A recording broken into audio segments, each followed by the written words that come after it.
All right, you guys. Should have kept the music going, but welcome back to the Jester Section Hiker podcast, your premier podcast with the spotlight on section hikers.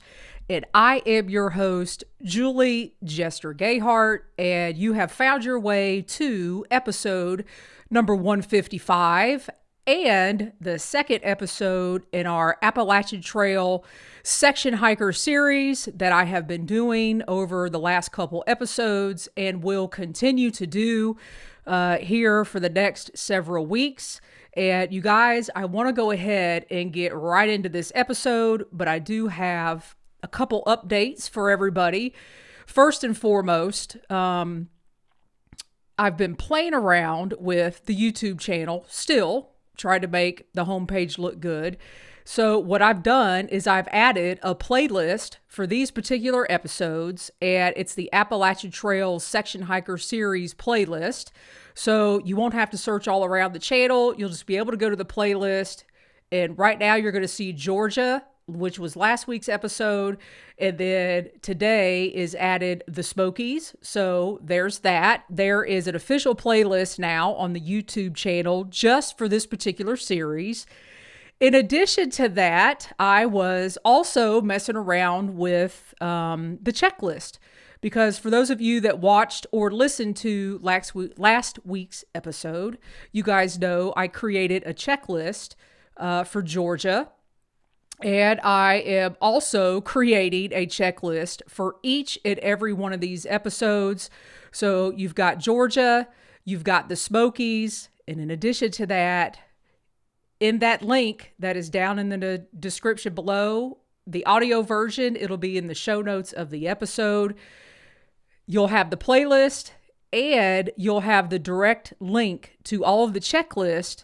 And in that checklist, you're also going to find Jester's 10 essentials, an additional 2 checklist. And then for some reason, 2 years ago, the spring, 2 years ago, Wheezy P and I did 4 episodes specifically about getting ready just for section hiking in general. And we created 4 checklists for those episodes. And I have also added that to the Google Drive with one link. You guys will be able to access that in the description below, along with the playlist. All the wonderful things are out there for you to find, for you to check on. And I'm excited. I'm excited about this series and adding that all together for you guys. And I guess I'm excited because, as you know, I'm an educator by day, and I love teaching, researching, looking at logistics, and giving information. So here we are, and we will continue to do this through, I believe, June. So all of this will be going on through June. And before we officially get started, I want to thank our friend and partner of these episodes, this particular series on the Jester Section Hiker podcast, and that is Hiker Metals.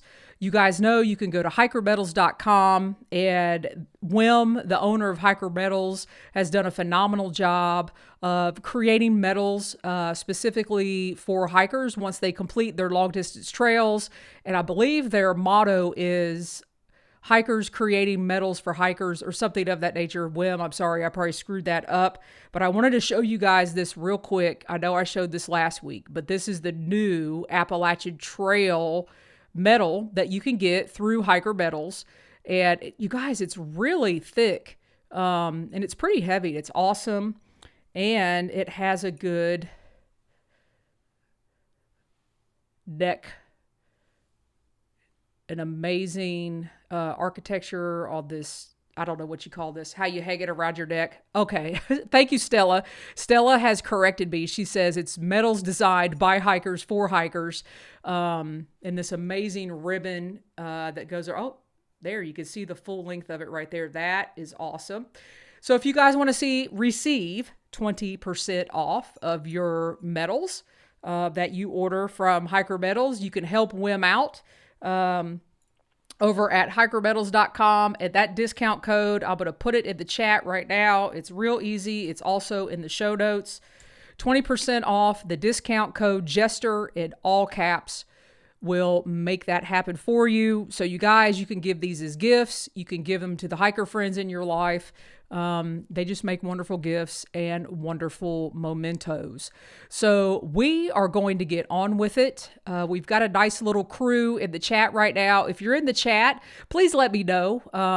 Let me know who you are, where you're from, and maybe why you tuned into these episodes and your interest. Hey, Alonda, what is happening, my friend? And your interest in section hiking various areas along the Appalachian Trail. And we are going to go ahead and get right to it. You guys know it. You know what's coming next. If you are watching the video version, I just popped up the itinerary or our agenda for the day. And if you are listening to the audio version, I'm just going to go ahead and encourage you to come over to YouTube and check out the video version, because you guys, it's like, honestly, it's like going to class with Jester. We've got agendas. We've got websites pulled up. You can't really see my hands as I'm talking. And we've got screens. We've got things for you to look at and reference. So real quick, the title of today's agenda is Section Hiking the Appalachian Trail in the Smokies. And at the top of the agenda, I've got hyperlinked to the episode if you access this and you want to go back and reference the episode. And last week, you guys know I mentioned we went over more than 5, but the key component to last week were the 5 tools to success, which were utilizing the AT guide, having far out on your phone, making sure you're hyperlinked to the ATC website. Should you register your hike? Do you need to register your hike? And where to connect with any Appalachian Trail updates at any time during the year. So those 5 tools to success, if you missed out on that, where we went to each one of those in detail, you could always go back and check out last week's episode, or I should say episode number 154.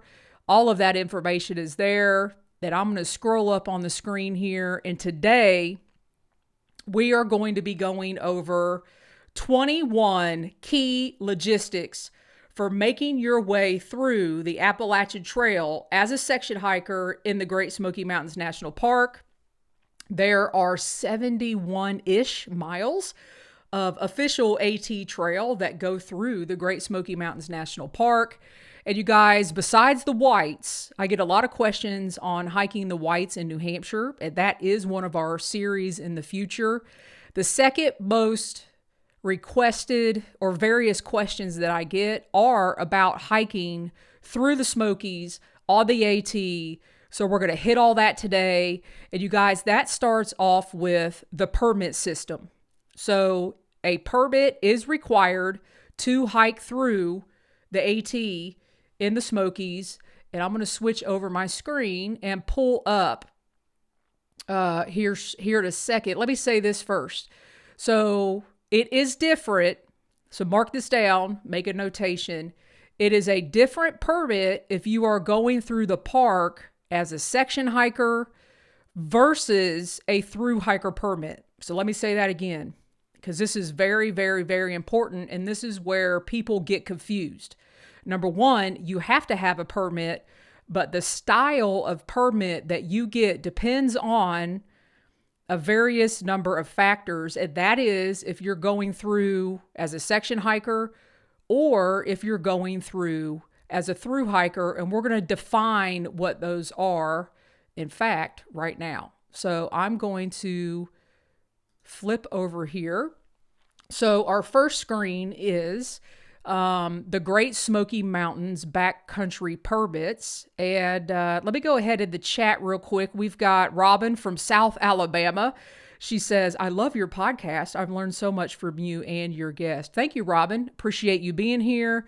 And Alonda says she's here because all she needs is another darn trail to hike. Well, Alonda, we're here for you. Appreciate y'all being here and learning and absorbing what's going on as a section hiker as we go through the Smokies.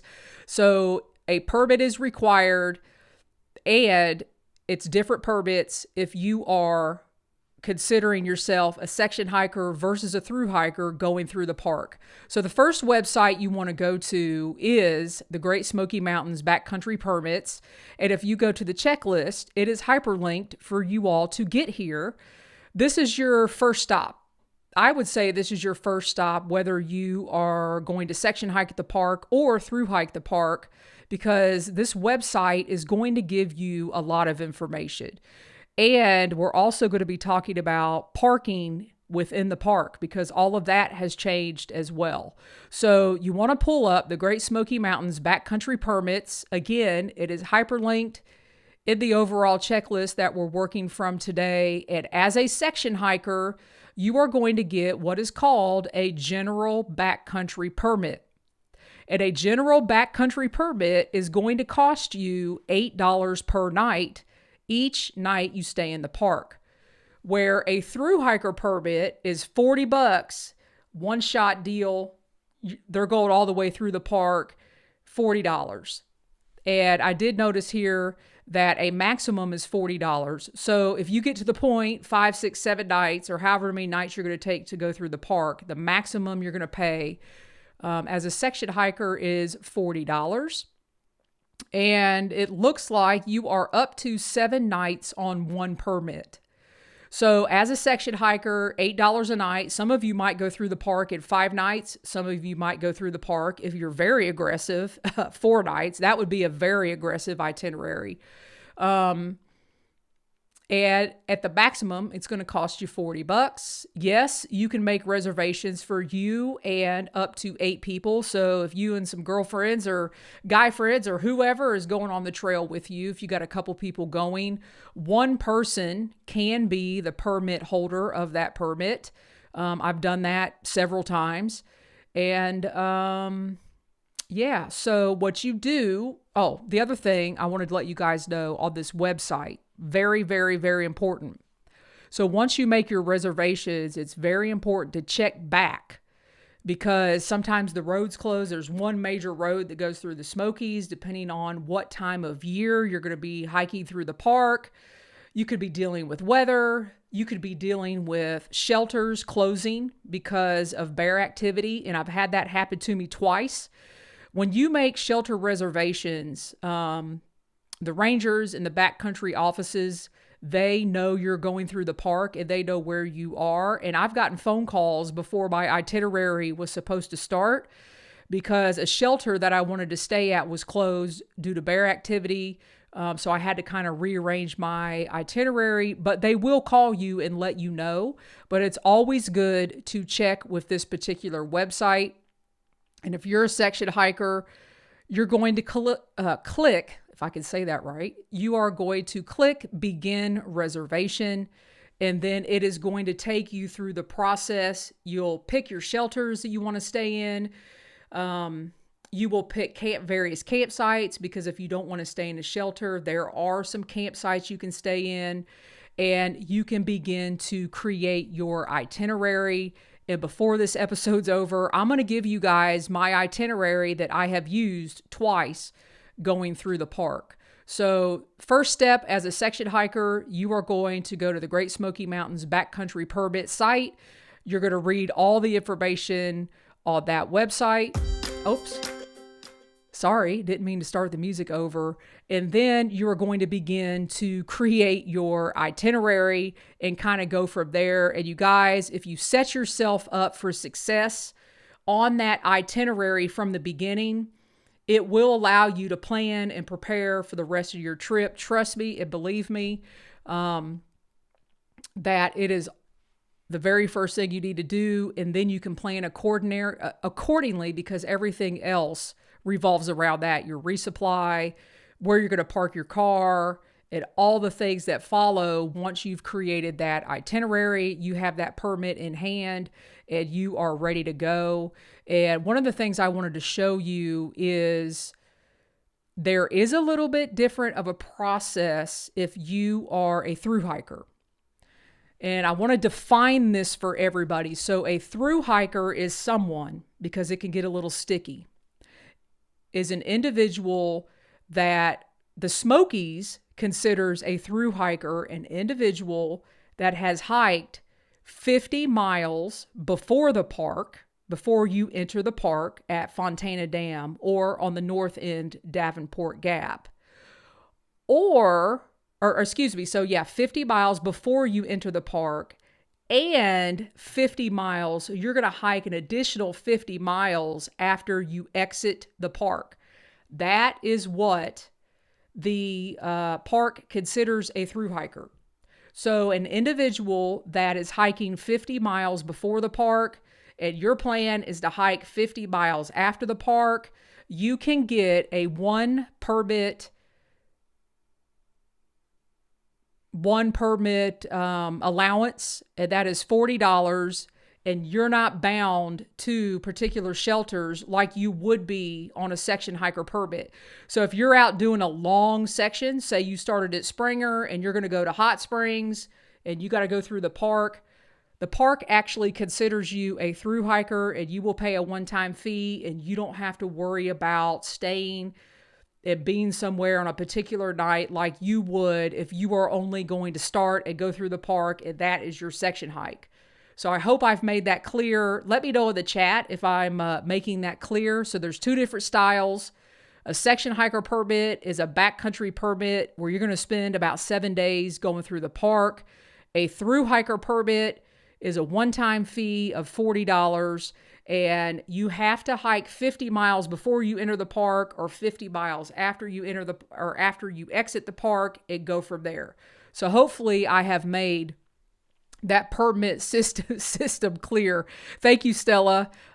Stella says that is making sense. So you guys, the very first thing, I cannot emphasize this enough, in our 21 key logistics is getting that itinerary correct, selecting the proper permit, and kind of going from there, and then you will be extremely successful.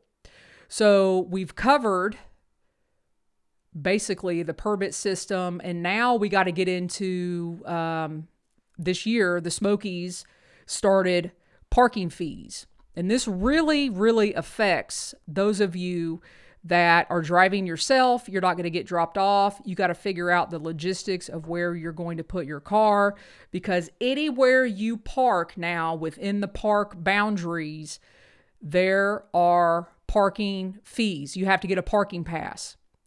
And the place you're going to go to for that, see, now it says parking tag required beginning March 1st, 2023. And there's a little video you can watch on it. I think it's their campaign within the park is called Park It Forward.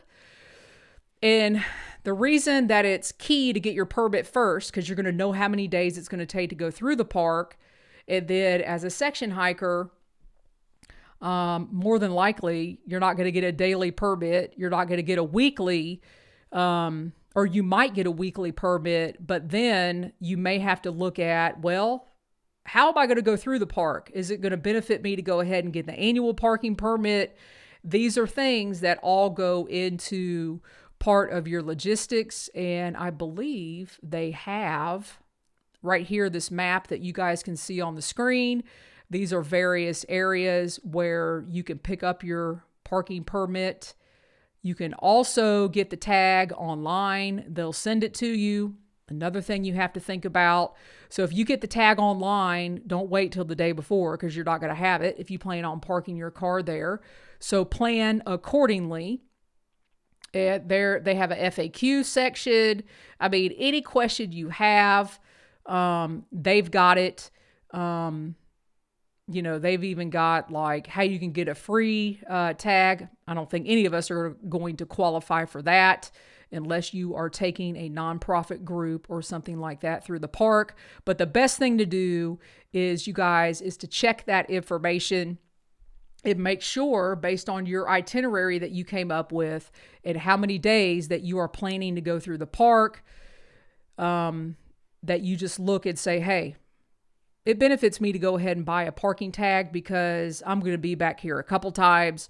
There's multiple things that I want to do. So these are the many considerations that it takes to go through the park as a section hiker. And you guys, One of the reasons I really wanted to do this is because it seems like it can get complicated, but it's really not. Once you plan your itinerary, once you plan what you're going to do, and once you plan where you need to be as far as your car, where you're starting your hike, where you're ending your hike, all of this will come together for you, and it'll all make sense, especially at the end of this episode. So once you guys get your permit, there are permit boxes at the beginning of the section on the AT and at the end of the section. So at Fontana Dam, there's a permit box. You're going to put the permits come in 2-ply or 3-ply. I can't remember. You're going to rip one off. You're going to put one in the beginning because you guys, this allows the rangers to know where you are in the park, what your potential itinerary is. Even if you're going through as a through hiker, you're going to rip off part of your itinerary and put it in that box because then they'll know you're in the park. Same thing on the other end. When you get ready to exit the park, you are going to put your exit ticket or your second, you're going to rip it off again and you're going to put your second one there. And so they know you are exiting the park. And you guys, the rangers do collect these things. They do try to keep account of what's happening in the park because sadly, the rangers have to do several rescues per year in the park because hikers are not prepared.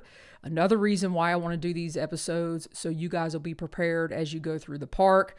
The one thing you don't want to do, don't go through the park without a permit. I know there's people out there that say, oh, don't worry about it. You could go through the park without a permit. You don't have to worry about it. Don't do that, you guys. I have been through the park on the AT, I think I added up last night, almost 5 times. And every single time I have been in the park, around the park, somehow I always end up with a ranger at one of my shelters, meeting a ranger during the day, and they have always asked for the permit. And you don't want to get caught going through the park without a permit because it is a fine. They can fine you. I don't know if it starts at $1,000. All of that information will be on that website, but you guys just don't do that. I mean, it's a national park. It is the most visited national park, and we just want to adhere to the rules of what they have going on in the park, you guys.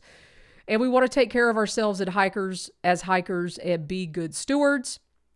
So now that we've got the permit process out of the way and you kind of know in your brain, and now you're looking at, okay, the park, the length of the park on the AT is 71-ish miles. I say that because things vary. So in your mind, when you enter at Fontana and you exit, and everything I talk about today, we're just going to assume you're going to go north through the park. Obviously, I know you could go south. You could split things up. But for the purposes of what we're going to talk about today, we're just going to assume we're all going to go north through the park, which is 71-ish miles. And you're going to put in at Fontana Dam, and you're going to go north, and your exit point is going to be Davenport Gap. And the park is kind of split up in 3. This is the way you can look at it for mileage and roads. So you've got 31 miles, and then you can resupply potentially. You've got a 9-mile stretch, and then you can resupply. And then you've got an additional 31-mile stretch. So 31 miles, 9 miles, and then another 31 miles. And your road options are going to be at the beginning, at the southern end of the park. You've got the Fontana area. That's what it's known as. You've got, after the first 31 miles, you're going to hit Klingman's Dome. So in between Klingman's Dome and Newfound Gap is a 9-mile stretch. So there is a road at Klingman's Dome, and there is a road at Newfound Gap. And then once you get to Newfound Gap, it's another 31 miles-ish to get to Davenport Gap, which is your next road and out of the park. So as you're thinking about your itinerary, you've got 31 miles, a 9-mile stretch between Klingman's Dome and Newfound Gap, where you've got 2 roads. You've got Klingman's Dome Road, And you got to be careful about Clingman's Dome Road because it's closed a certain time of year. So if you plan on going through the Smokies in the late fall, you got to watch out. You got to look at those road closures because you will not be able to get up to Clingman's Dome. And then that 9 mile in between Clingman's Dome, Newfound Gap. And Newfound Gap is huge because you'll notice on the checklist, that is the road. You're going to get down to a famous part or a famous point in the park at Newfound Gap. You're going to go into shock, you guys, when you get down to Newfound Gap and you've been in the woods since Fontana, which is going to be roughly 40 miles if you don't get off at Clingman's Dome. It is like the wide world of Disney every time I've been to Newfound Gap. And I mean, you come out all wild-eyed and you're like ready for food and you're ready to get a ride down into Gatlinburg because you're starving to death and you need a resupply. And the key component of Newfound Gap, you guys, it is really, really easy for shuttle drivers to get up to Newfound Gap and pick you up. And it's really, really easy if you don't want to use a shuttle driver, probably more than likely to get a hitch down into Gatlinburg because all the tourists are up from Gatlinburg and they're taking their pictures and they're realizing they're standing on the amazing Appalachian Trail. So Newfound Gap area. So if you only want to resupply once, you want to start at Fontana and you want to get to Newfound Gap, you're looking at 3 or 4 days. You're going to go down into Gatlinburg and get ready. When you get down into Gatlinburg, there's an NOC outfitter there. And for those of you that have not been to Gatlinburg, you're going to be wide-eyed again because you're going to go from seeing 1 or 2 people a day in the woods to, whoa, you feel like you're at Disney and all the tourists and all the hotels and all the resupply you can find. And it's an experience. So if you are section hiking and you want to absorb all the experience that you want or ever needed or don't want, you got to go down into Gatlinburg. And the NOC outfitter is a really cool outfitter to go visit. Add that to your list of places to go. Or, you know, if you don't want to stay in Gatlinburg, you can always go down to Gatlinburg, resupply, and get the heck out of there and come back up. And you guys, it'll be easy to get a hitch back up or a shuttle. I know that the NOC does shuttles to and from Gatlinburg. I don't know, maybe 2 or 3 times a day. I would get in contact with them and see what they have to offer. But I do know 100% that you can resupply there. And you guys, that is really, if you don't plan on going all the way through the park, Gatlinburg is pretty much the only place you can actually go into town and resupply. And where you go into town, you can go at Clingman's Dome, but it's going to be a longer shuttle. And it's going to be harder to hitch a ride at Clingman's Dome versus Newfound Gap. Now, it can be done, but I would go for it at Newfound Gap. I've known section hikers that go all the way through. They carry all their food. And I've known section hikers to kind of split it up. So they do the 40-ish miles from Fontana to Newfound, go down to Gatlinburg, have your wonderful experience down in Gatlinburg, and then the next day, spend the night in Gatlinburg. The next day, come back up and do the 31-ish miles and head your way out of the park down into Davenport Gap. And basically, Davenport Gap is that area where you come out of the Great Smoky Mountains National Park. And if you live in Western North Carolina or Eastern Tennessee and you are driving on I-40, you have crossed over. If you're going from North Carolina to Tennessee or Tennessee back to North Carolina, you have crossed over the Appalachian Trail probably multiple times and didn't know it, because once you come out of Davenport Gap, you've got about another 2 miles until you hit I-40. And you are out of the park. So I-40 is actually another decent parking area if you are looking at what I'm going to talk about here shortly. is a place to maybe park your car. So we've talked about resupply options. Another thing I want to add on here is, and I forgot to get mine out, I've got a couple of these. They're really, really, really beneficial to have, and that is a SMOKIES 900 miler map. And you guys, you can get the 900 miler map for $1 at any one of the visitor centers within the park.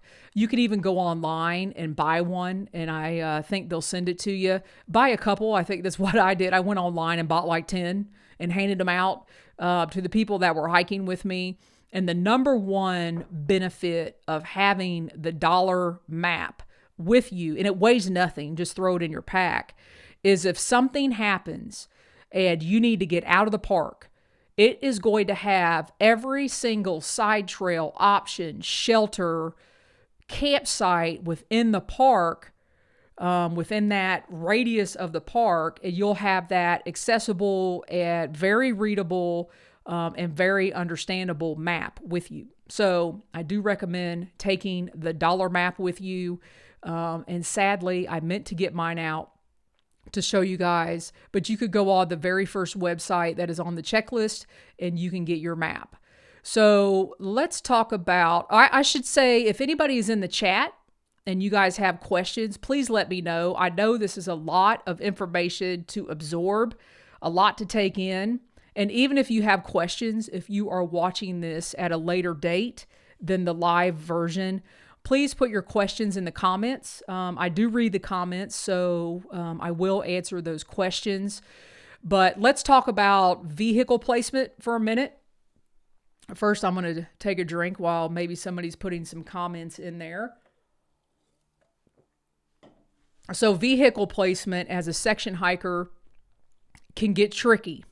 And because there's no easy way to get around the Great Smoky Mountains National Park in a car. So they have one road that cuts all the way through the middle of the park, and you can see that road on the dollar map.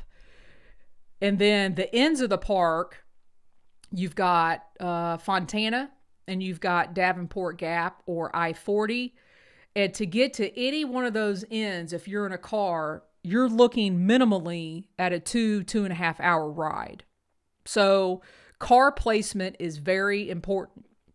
I know a lot of people will like to put a vehicle halfway through, which would be Clingman's Dome or Newfound Gap. Me personally, you may want to put a car at Newfound Gap because some of you out there section hiking may split the park up two different ways. You may go out in one section and go from Fontana to Newfound Gap, or as they say, if you want to go downhill, you want to go south, you could park a car at Fontana, get a shuttle ride back to Newfound Gap, and then hike the 40 miles back to your car. And the key of all of this, you guys, is you always want to hike to your car.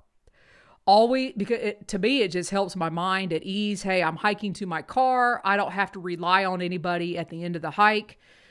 And if you're going to go through the park going north, my recommendation is, and I've done this three times and I've been dropped off once, is, let me go back to the checklist. You are going to want to use your hostels and your shuttle drivers. And this coincides on the checklist. If you see under where it says Fontana Hilton, you'll see I've got the Fontana Village, which is an option at the southern end of the park. So if you're wanting to go south through the park, you may want to park your car at Fontana and get a shuttle up to Davenport Gap. And the visitor center there has an amazing, you guys, they have amazing bathrooms. They have amazing showers. I mean, they're gorgeous. Or if you want to do what I did, and what I've done this 3 times, I have utilized Standing Bear Hostel. So the day before I go to do my hike, I drive to Standing Bear. I park my car at Standing Bear. I spend the night at Standing Bear. I get up the next morning and I get a shuttle from Standing Bear Hostel two and a half hour ride all the way down to Fontana, and I start my hike. So let me say that again. So I leave my car at Standing Bear, which means the whole week for 7 days, I'm hiking north toward my vehicle, which is what you want to do. And Standing Bear, I know 100% that they will do shuttles. They will let you keep your car there, and they will work with you. So the one thing you want to do as a section hiker, if you're going to utilize the shuttles, if you don't have anybody with you that's going to take you and do all this for you, is you want to give them advance notice. You don't want to call them 2 or 3 days before. You want to call them as you're planning. Actually, you want to call them before you get your permit, before you click that final button.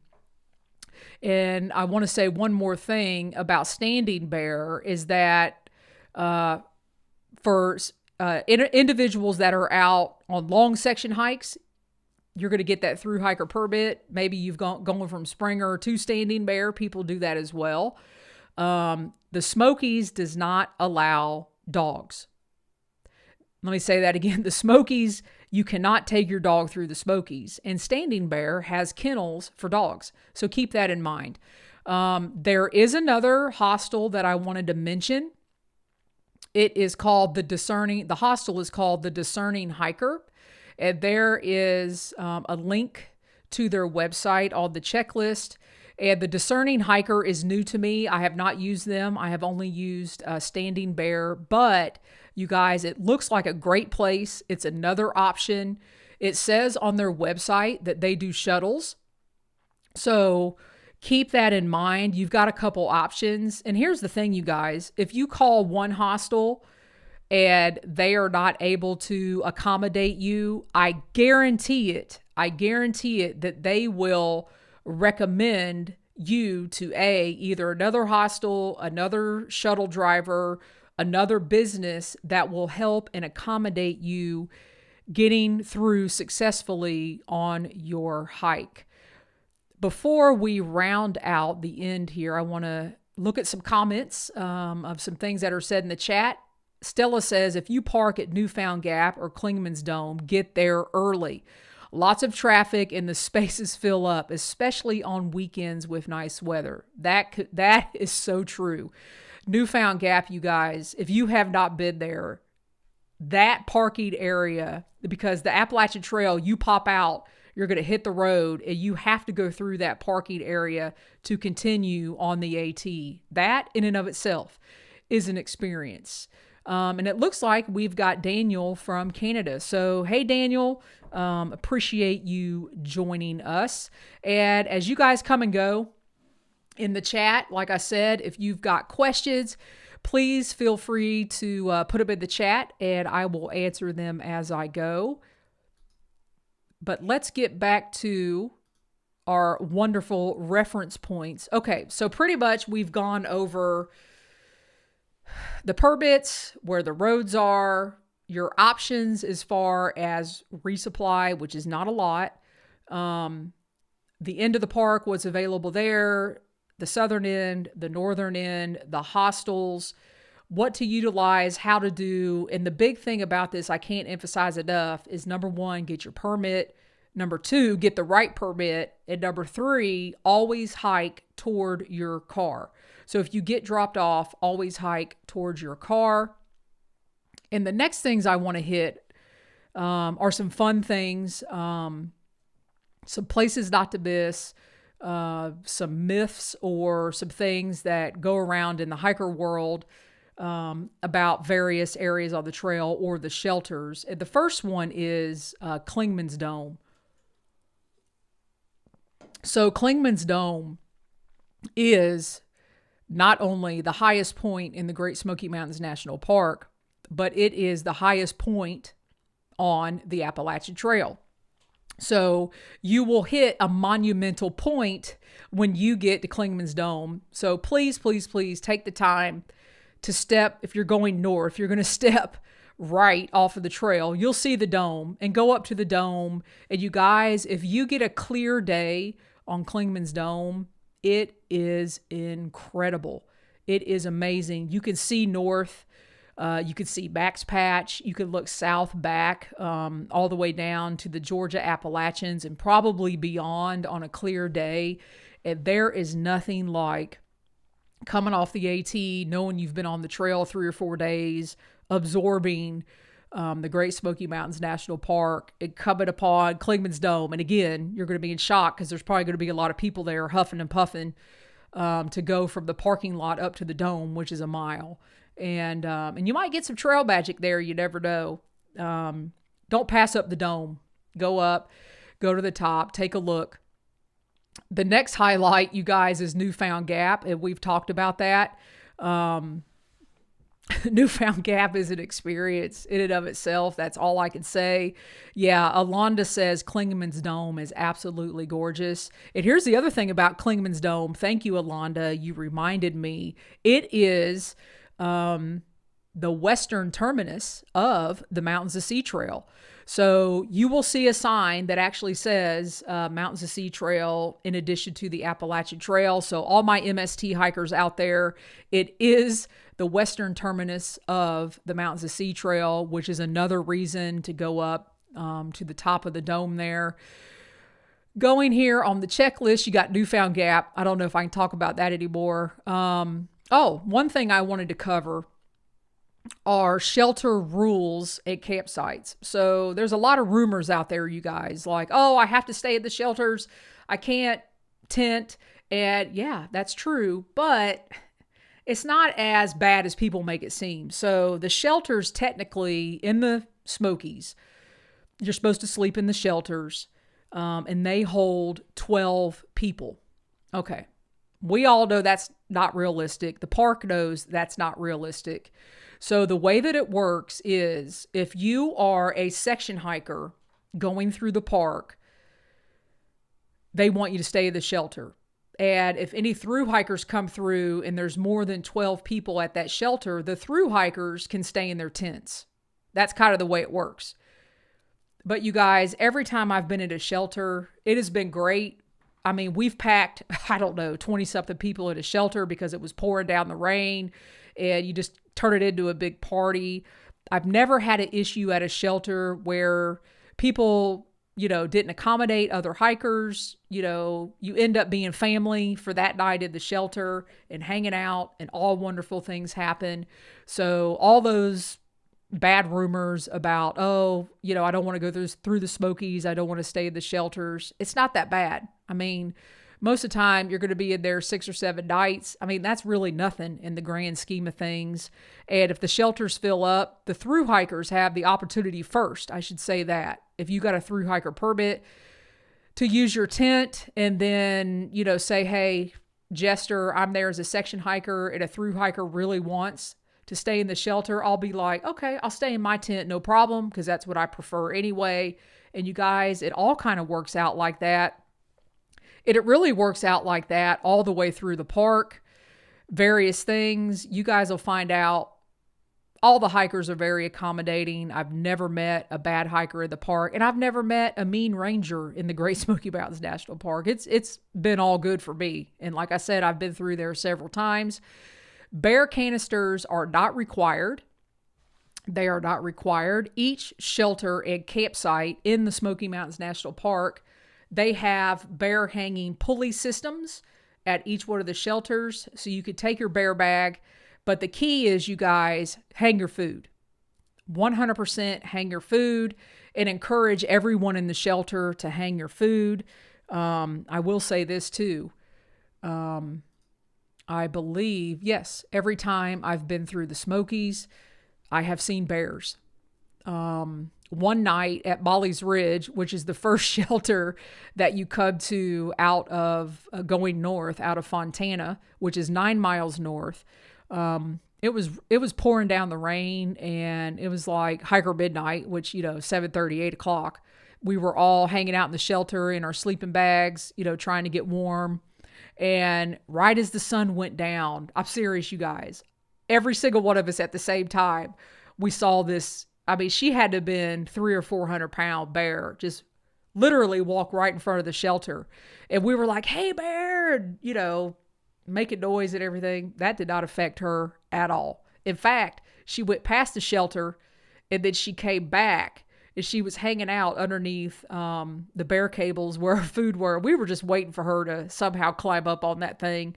And you guys, what the most hilarious thing about that story is, all of us, we just passed out watching that bear. Unbelievable. We all woke up the next morning and we were like, did she go anywhere? What happened? Let's see what Boots says. Per the National Park Service, currently at this time, based on our COVID adaptive operations plan, those with a valid backcountry permit are authorized to use a tent or a hammock in the area outside the shelter. Good to know. So Boots on the Trail says, per the National Park Service, at this time, based on our COVID adaptive operations plan, those with a valid backcountry permit are authorized to use a tent or hammock in the area outside of the shelter. That is awesome. But I will say with that, there are not a ton of places to tent at some of these shelters, because you got to keep in mind, on either end of the park is a climb. So you're climbing up, and then you're going to be on the ridge all the way through the park. And some of these shelters, depending on your itinerary, there's not a lot of places to put a tent. If you're a hammocker, you'll probably be good to go. But that is good information. Thank you. Thank you for sharing that. I truly appreciate it. It's hard to keep up with all these COVID protocols and who's doing who, what, when, where. But like I said, you guys, for the most part, when you get to the shelters, it all works out. It truly, truly all works out. Okay, so here we're going to get to some nitty gritty. I'm going to give you guys the shelters that I've stayed at, and the itinerary works.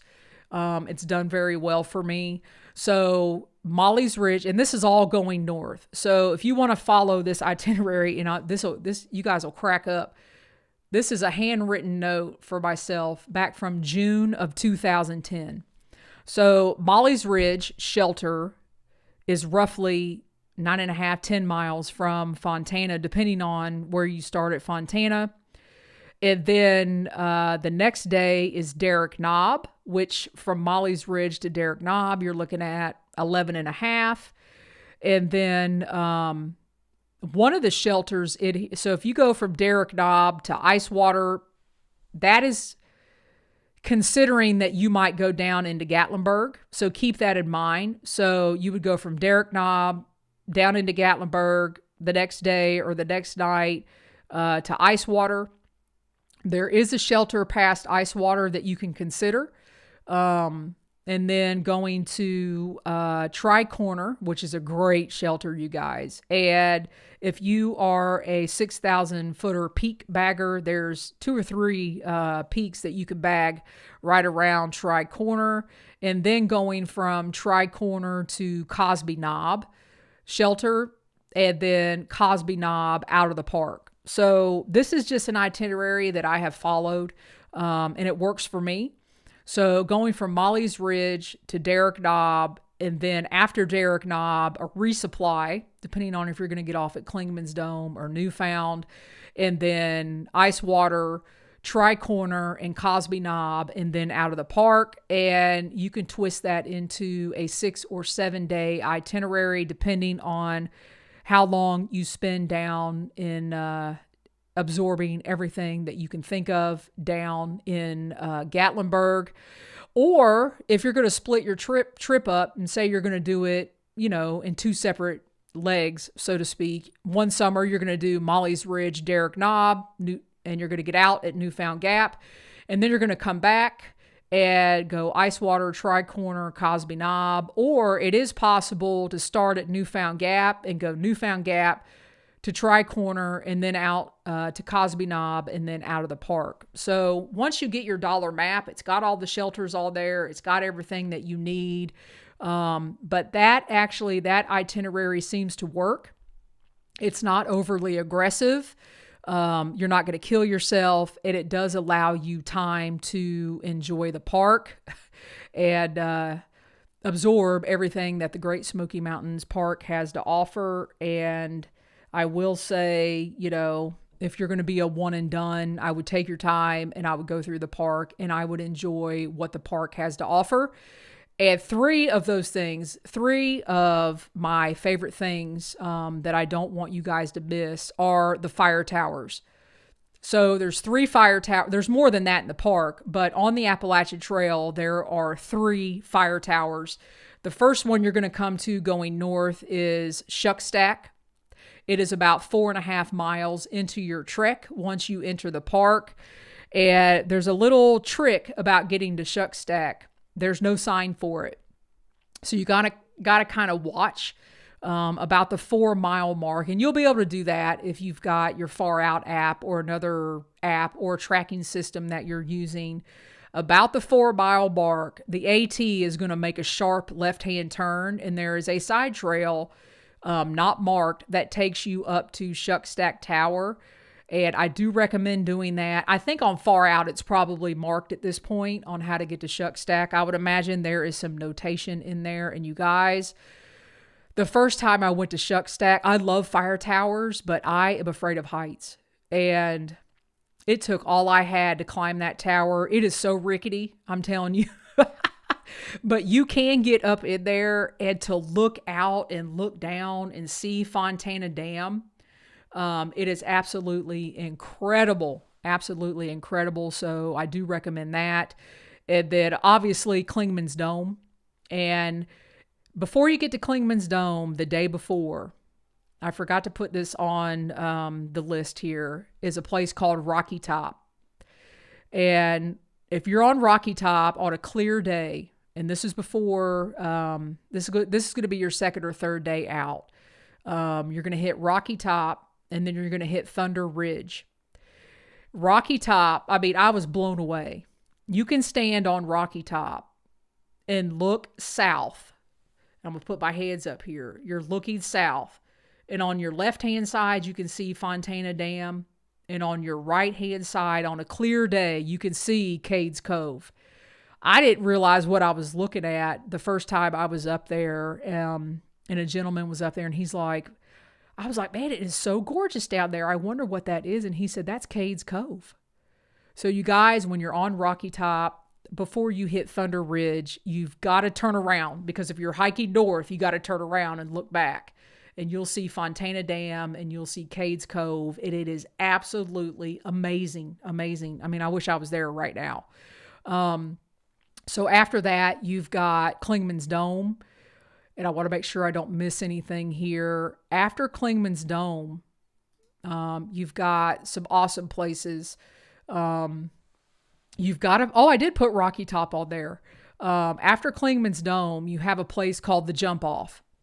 So once you go through Clingman's Dome, and once you go through Newfound Gap, about 3 or 4 miles at the turnoff to go to Mount LeConte, mark this down. So at the turnoff to go to Mount LeConte, if you follow the trail that goes to Mount LeConte, not that far off of the AT, there is a sign that says the Jump Off. You want to go up there, trust me. It is 0.6 of a side trail. It's straight up, so get ready. And literally, you'll be on this trail, and I think it's over 6,000 feet, and the trail just stops. It's called the Jump Off for a reason. And when you get to that point, you'll know it, because there's nowhere else for you to go. But then if you get to that point and you slightly turn to the right, you will see Charlie's Bunion from a different perspective. So it's a really cool place to go. Not a lot of people go up there, and it's not far off of the AT. So when you've gone through Newfound Gap and you see the turnoff to go to Mount LeConte, look for the sign that says the Jump Off. And it's definitely worth it. And then you're going to hit the other famous place in the Smokies. Everybody talks about Charlie's Bunion. And yes, it is amazing. It is wonderful. And those are the highlights for me. I'm sure plenty of people have other highlights out there. And as you're going north past Charlie's Bunion in your last couple days coming out of the park, you're going to hit that last fire tower, which is Mount Camerer. You guys, it might be my favorite fire tower of all time. It is 0.6 off of the Appalachian Trail, and you're going to hit this on your last day when you're going out of the park. You're going to be tired, you're going to be exhausted, and you're going to be like, nah, I'm not sure I want to go up there. If the weather's good, go up there. If the weather's good, go up there, because you guys, this tower, when you get up there, it sits on this tiny edge. You feel like you're on the edge of the Great Smoky Mountains National Park, and you can actually go in the tower. One of my traditions when I go up there, I always like to go in the tower, make hot coffee, have a snack, kind of hang out up there. And you can walk 360 around the tower, and you can really see north. On the Appalachian Trail, you can see Snowbird Mountain, you can see Max Patch, and you can see to the east in the Great Smoky Mountains National Park. You can actually see another tower, Mount Sterling. I was going to say, I can't remember the name of it. If you are looking towards Snowbird when you're at the tower, which is Max Patch, and then you look out to your right, you can see Mount Sterling. And I've been up to Mount Sterling. That is another amazing fire tower in the Great Smoky Mountains National Park. And it is incredible, you guys. I mean, the Smokies, when you go, please, please, please absorb everything they have to offer. And I see some comments here in the chat that I want to recognize. So, hey, Taking a Walk Adventures. Taking a Walk Adventures says, I really enjoy the Grayson Highlands section of the Appalachian Trail. Me and my dad did that last year. Yeah, so Grayson Highlands is an area, obviously it's north of the Smokies in Virginia. Appreciate that. And then Boots is my technical guy. Boots says that 2.7 miles to the Boulevard Trail from Newfound Gap. And the Boulevard Trail, you guys, is where you are going to see the signage for Mount LeConte in that area called the Jump Off. And then Boots, you are absolutely correct. You can get a sunrise from Mount Camerer, and it is amazing. And you guys, plan it in your itinerary that you are going to spend some time up in these fire towers and take advantage of the views and the scenery, especially on these gorgeous days. If there are gorgeous days in the Smokies, and, take that into consideration when you plan to go through the Smokies. I have actually been through the Smokies in the fall, and I will say in the fall, you get all the views. The leaves are off the trees, and it's just a different experience. And I could go on and on, but I won't. I think you guys know how I feel about the Great Smoky Mountains National Park and in general about the Southern Appalachians. And before I end here, before I wrap up, if there are any questions or any comments that you guys want to put in the chat, go ahead and do that now. I want to talk about clothing and being prepared as you go through the Smokies. There is not a time, not a season, not a weather avenue that I have not gone in the Smokies with my pack a little bit heavier, with clothing to accommodate the weather. So you have to keep in mind, no matter what season that you're going to go through the Smokies, when you're up there on the Appalachian Trail, you are at 5,000-6,000 feet elevation, even at night. So once you get up there, from that first day, no matter what end of the park you start on, in Fontana, it could be sunny and 80 degrees. And when you get to Molly's Ridge, it could be 45, raining and sleeting. Doesn't matter what time of year you go through. People, you need your 10 essentials. You need your rain gear. You need your puffy coat. You need your hat. You need your gloves.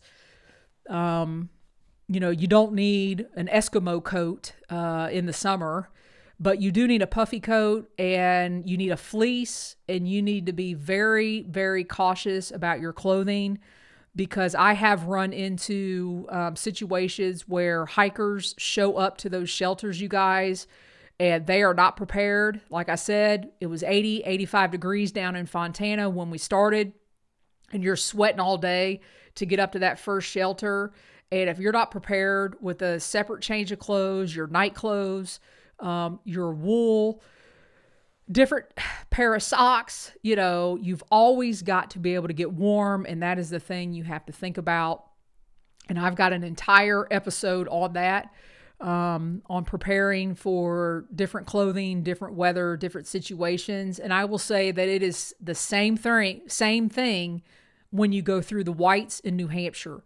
You have got to be prepared to get warm, because where you start, the temperature where you start is not going to be the temperature that you're hanging out in until you come down the mountain 6 or 7 days later.